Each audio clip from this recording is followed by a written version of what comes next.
It is awesome to be able to speak to a country music legend, Lee Greenwood. We are so excited that you're coming to town. And in recognition of Veterans Day, the Park Theater is going to offer discounts to armed services veterans at the box office with presentation of appropriate veterans ID. And you are a guy who's really known to be a true patriot. And I have to imagine that is a compliment you can't get paid enough. Well, I work all the time with the military. I have since I was 13 or 14 years old, starting my USO tours where I'm from in California. I call in a major Air Force base for those Air Force guys that are listening to your station this morning. It's been my privilege to do our tours worldwide. And, of course, now with so many of our wounded warriors who are coming home, they need to get back in society. We work with 2 or 3 organizations to help them do that. And it'll be so wonderful to have some of our military come to our show in Rhode Island. I think that's just awesome. And it's also the 30th anniversary of God Bless the USA. And a funny thing about a lot of musicians is many of them start to resent their biggest hit and they get sick of playing it. I can't imagine that's the case with that song. That song's just amazing. God Bless the USA, it is a very special thing for me. I know when I recorded it in 1983 and released it to the market in 1984, when I looked at the Hall of Fame exhibit, which they opened May 10th this year, it's the 29th anniversary of me releasing the song. So for the next year, it's the 30th anniversary of God Bless USA as an anthem for America. And I couldn't be prouder to sing it every show. For as long as you've been at it, Lee, I have to imagine you've seen some pretty incredible things along the way. What would you say is the single most amazing thing that has happened as a result of your career? I've worked as a kid, and when I first got to Las Vegas,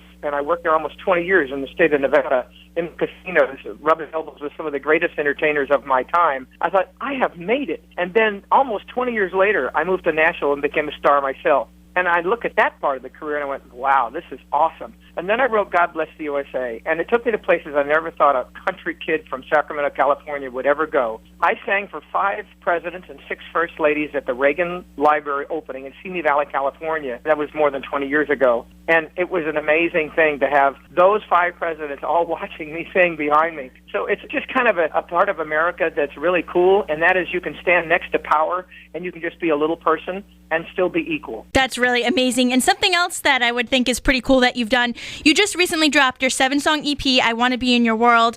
You wrote some of the tracks, and you also covered the Michael McDonald, Kenny Loggins ballad, You Can Let Go Now. And Michael McDonald stopped by to play piano on the song? Yes, he did. And as a matter of fact, he's got a concert at the Schimmelhorn with the Philharmonic Orchestra here in Nashville in about 2 weeks. And Michael's a good friend of mine. He lives here in Franklin, Tennessee, where I live. We've been friends for 25 years. So when I asked him to come and sing with me, he said, well, let me call Kenny. So Kenny Loggins came over to the studio because he was in Nashville as well. We got a picture together. I'm such a fan of both of them, and to sing their song, it was just really cool. And I also noticed that you played sax on one of the tracks. Here Comes Love, There Goes My Heart. There's a smart man right there. Ladies love the saxophone, my friend. Am I right? You know, when I was in school, they told me if you play saxophone, it makes you a better kisser. I'm not sure if that's true. When I was in school, nobody told me that if you play the trombone, the girls will ignore you. I wish someone had said something. But yes, there's a track that I wrote called Here Comes Love, There Goes My Heart, and I wrote this obligato thing that I play soprano sax on, which is Kenny G instrument. I actually play all of the woodwinds, and it was really magic. I can remember looking back when I wrote that. It was almost 25 years ago. So we have the 3 songs I wrote on this album as 3 decades of my music. Well, look at you, Lee. After all these years, still going very strong. We encourage people to pick up that EP, I Want to Be in Your World, and also to get tickets to see you at the Park Theater in Cranston Friday, November 1st. Tickets available by calling Park Theater Box Office or online at parktheaterri.com. And you can also enter to win a pair of tickets on our website, catcountry.com. Lee Greenwood, thank you so much for joining us this morning. Thank you, Brian and Amanda. We love you guys. See you soon.